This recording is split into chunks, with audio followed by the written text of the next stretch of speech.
कक्षा 5 गणित पार्ट 2 आकृतियाँ और कोण।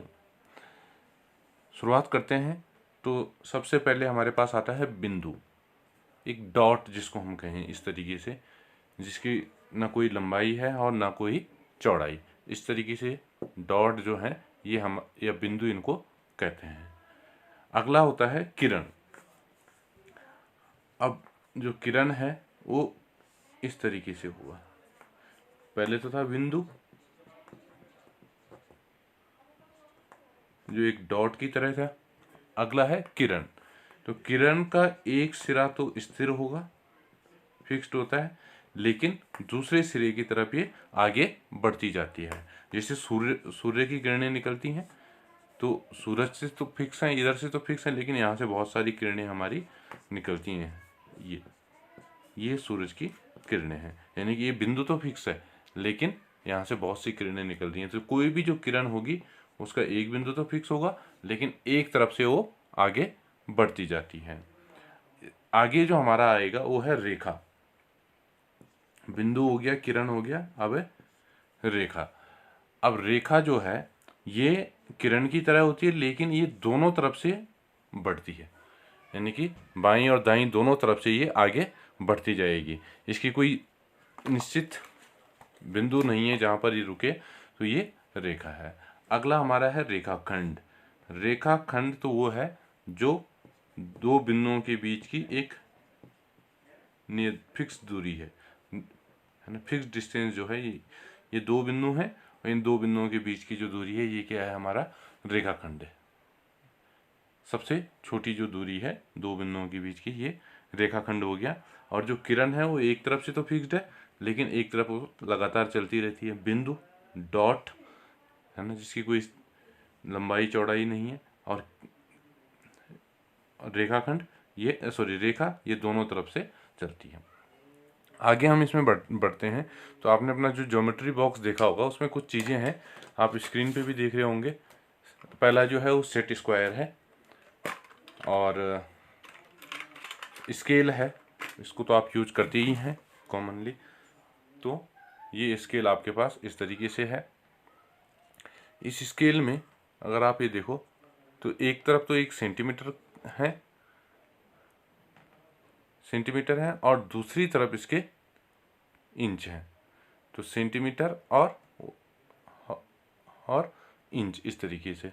एक आपका जिसको आप चांदा कहते हो, कोण मापने के काम आएगा या बनाने के काम आता है।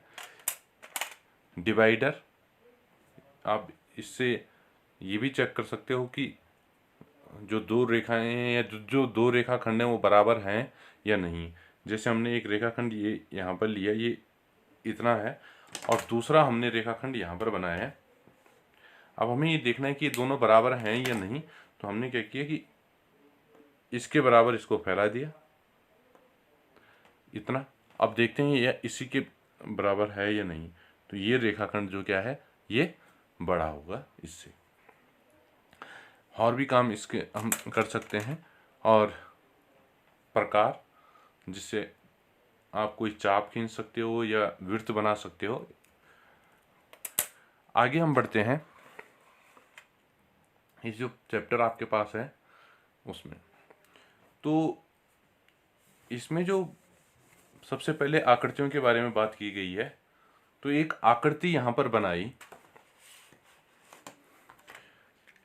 रोहिणी और मोहिनी जुड़वा बहनें हैं, उन्होंने एक सा काम करने में मजा आता है। एक दिन जब माचिस की तिल्लियों से आकृतियां बना रही थी, सैला ने उन्हें एक चुनौती दी।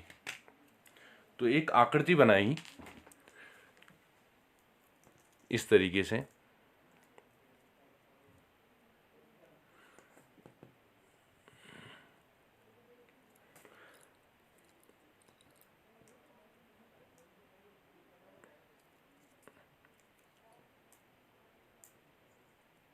छह तिल्लियों से एक आकृति इस तरीके से बनाई। तो उन्होंने सैला ने कहा कि रोहिणी एक आकृति बनाएगी, मोहिनी को भी वही आकृति बिना देखे हुए बनानी है, मगर वह सवाल पूछ सकती है। सवाल पूछेगी और सवाल पूछकर आकृति बनानी है। तो उसने मोहिनी ने कहा ये तो बहुत आसान है।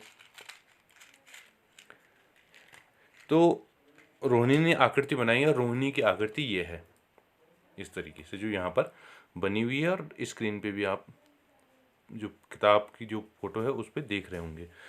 तो मोहिनी ने पहला सवाल किया कि जो आकृति है वो बंद है या खुली है, ये पहला सवाल यहाँ पर है। तो रोहिणी का जवाब था कि आकृति बंद है। मोहिनी ने पूछा इसकी कितनी भुजाएं हैं, तो रोहिणी ने जवाब दिया 6 भुजाएं हैं। अब जैसे ही उसने 6 भुजाएं कहा तो उसने 6 तिलियां ली और आकृति बनानी शुरू की। तो उसकी आकृति जो है वो इस तरीके से बनी।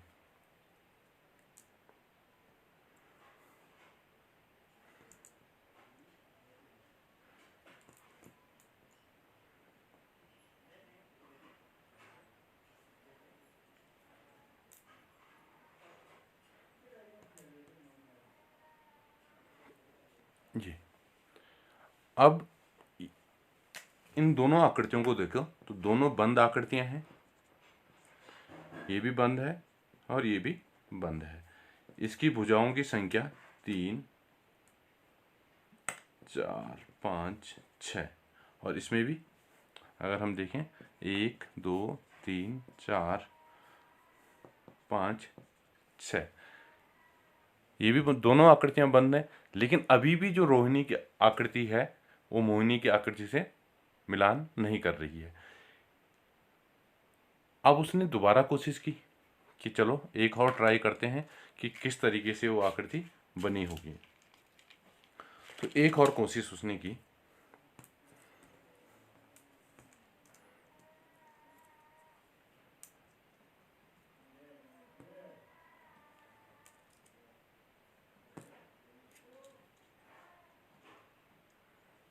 और ये 6 तिलियां इस तरीके से लगा दी। अब वही सवाल कि क्या ये बंद आकृति है और 6 भुजाओं वाली है या नहीं है। तो उसने उसको देखा, आकृति को देखा तो गिना 1, 2, 3, 4, 5, 6 और आकृति बंद भी है। लेकिन फिर भी आकृति रोहिणी की आकृति के जैसे नहीं हुई। मोहिनी ने 2 आकृतियां बनाई, पहली ये बनाई और दूसरी ये बनाई। दोनों बंद थी और दोनों में 6-6 भुजाएं हैं, लेकिन तब भी वो आकृति इसके जैसे नहीं बन पाई। अब यहाँ पर थोड़ा सा एक और चीज़ देख लेते हैं कि बंद आकृति क्या है और खुली आकृति क्या है। अब अगर हम जैसे ये बनाएं, हमने जहाँ से शुरू किया उसी बिंदु पर वापस आ गए और इसमें अंदर और बाहर जाने का कोई रास्ता नहीं है। तो यह है बंद आकृति। हम इसको कितना भी घुमा लें, लेकिन अगर हमने यहाँ पर ये रास्ता छोड़ दिया, यानी कि ये पहला और आखिरी बिंदु आपस में नहीं मिल रहा है, तो ये आकृति खुली आकृति हुई। सामान्यतः हम इसको इसी तरीके से देखेंगे कि जिसमें कोई रास्ता ना हो अंदर या बाहर आने का, तो वो बंद आकृति हुई। मोहिनी ने फिर कोशिश की, लेकिन उसकी आकृतियां अलग थी। अंदाजे से 2 और आकृतियां बनाओ जो मोहिनी ने शायद बनाई होगी। मोहिनी कोशिश करके थक गई और उसने सैला से पूछा कि अब क्या करें। अगर हम कोशिश करें तो और भी आकृतियां ऐसी बन सकती हैं जो 6 तिलियों से होंगी या 6 भुजाओं से होंगी। जैसे एक आकृति हम यहाँ पर कोशिश कर सकते हैं।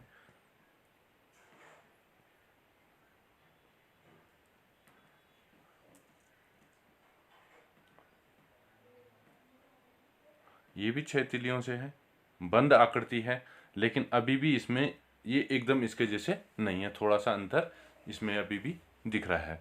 तो ऐसी और भी आकृतियां हो सकती हैं। तो क्या कारण रहा होगा कि ये आकृतियां अलग बनी। इन आकृतियों में दिखाए गए कोणों को देखो और क्या तुम इनमें अंतर देख पा रहे हो। अब हम दूसरी चीज को देखेंगे कि जो हमारे पास आकृतियां थी उनके कोणों को हम देखें।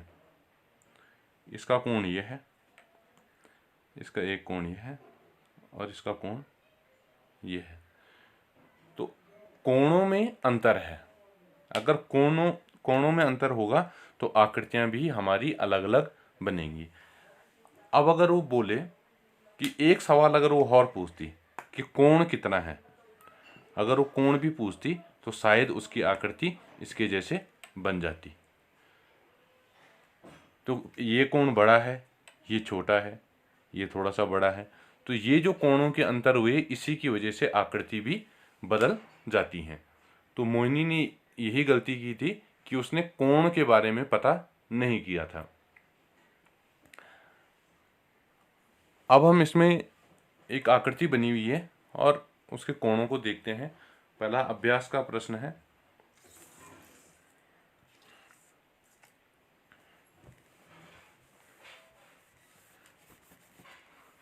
एक आकृति यहाँ पर बनी हुई है इस तरीके से।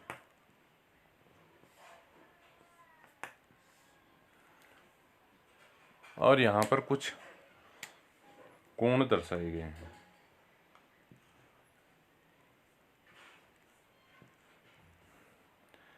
एक काले रंग में है और अब वाइट तो बोर्ड ही है, तो इसको हम नीले दिखा देते हैं इस तरीके से।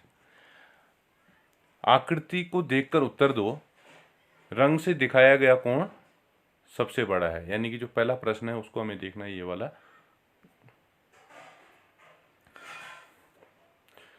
तो यहाँ पर हम ये देखें कि किस में ज़्यादा फैलाव है, कौन ज़्यादा फैला हुआ है। तो जिसके ये इतना है और ये इतना हो रहा है, यानी कि इसकी दो भुजाओं के बीच ज़्यादा फैलाव है। अब कोण कैसे बढ़ेगा, अगर हम इसको देखें, इससे हम देख सकते हैं कि कोण कैसे बढ़ता है। एक ये है। अब जैसे जैसे हम इसको फैलाएंगे तो ये कोण उतना बढ़ता जाएगा। जितना ज़्यादा हम इसको फैलाएंगे तो ये कोण उतना बढ़ेगा, और अगर हम इसको पास लाते जाएं तो ये कोण छोटा होता जाएगा। तो यहाँ पर हम ध्यान दें तो ये जो कोण है, ये दो भुजाएं ये ज़्यादा फैली हुई हैं, तो इसलिए ये जो दो कोण होंगे ये काले रंग में जो है, ये काले रंग से दिखाया गया कोण सबसे बड़ा कोण है। आगे हम देखते हैं दूसरा सवाल। क्या पीले रंग से दिखाए गए कोण बराबर हैं?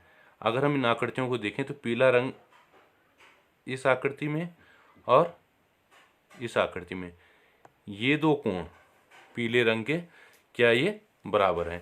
तो एक तो ये है कि इन दोनों में 5 भुजाएं हैं, इस तरीके से दोनों में 5 भुजाएं हैं, और दोनों का जो कोणों का जो फैलाव है वो समान है, यानी कि जो भुजा है उनका फैलाव समान है, तो ये कोण आपस में बराबर होंगे। अगला है, क्या नीले रंग से दिखाए गए कोण बराबर हैं? तो नीले रंग से जो कोण दिखाए गए हैं, पहले हमें वो देखने। एक कोण ये है यहाँ पर और एक कोण यहाँ पर ये है। तो ये जो दोनों कोण हैं, तो इन दोनों कोणों में को अगर हम देखें तो ये इन दोनों जो चित्र हैं उनकी भुजाएं हैं 8-8, दोनों में 8-8 भुजाएं हैं, और इसलिए इनका कोण भी आपस में समान होगा, आमने सामने। अगला है, क्या नीले। एक अगला क्वेश्चन खा वाला था, क्या हरे रंग से दिखाए गए कोण बराबर हैं? तो हरे रंग के कोण कौन से हैं? ये दोनों। तो ये पंचभुज हैं और समान कोण हैं, ऊपर वाला कोण ही इनमें है, तो ये कोण आपस में बराबर होंगे। इस तरीके से का जो कोण है। प्रश्न 3 है, चार अलग अलग कोण चार अलग रंगों में दिखाए गए हैं। क्या तुम लाल रंग में दिखाए गए कोण के बराबर दूसरे कोण को ढूंढ सकते हो? उन पर लाल रंग का निशान लगाओ और दूसरे रंगों के लिए भी ऐसा करो। तो यहाँ पर अगर हम देखें, लाल रंग का कोण है वो यहाँ पर है, इस वाले में। तो ये इसमें जो है 5 भुजाएं हैं, ये वाला चित्र जैसे यहाँ पर बना हुआ है, और इस कोण की बात हो रही है। तो अगर हम इन चित्रों में देखें तो इस तरह का चित्र आकार ये है, और इसका जो ये ऊपर का कोण होगा, सबसे ऊपर का जो कोण होगा ये वाला, यही क्या होगा, इसके समान होगा ये कोण। अगला है,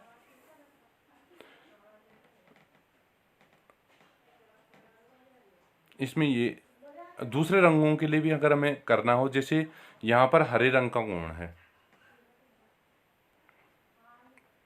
ये हरे रंग का कोण है, तो ये 6 भुजा वाला है। तो इस 6 भुजा वाला जो होगा वो ये है, इसमें भी वो कोण इसके बराबर होगा। अगला ये 8 भुजा वाला है, इसका ये नीले रंग का जो कोण है ये इसके इस 8 भुजा के ये वाले कोण के बराबर होगा। तो सभी रंगों के लिए हम इस तरीके से देख सकते हैं।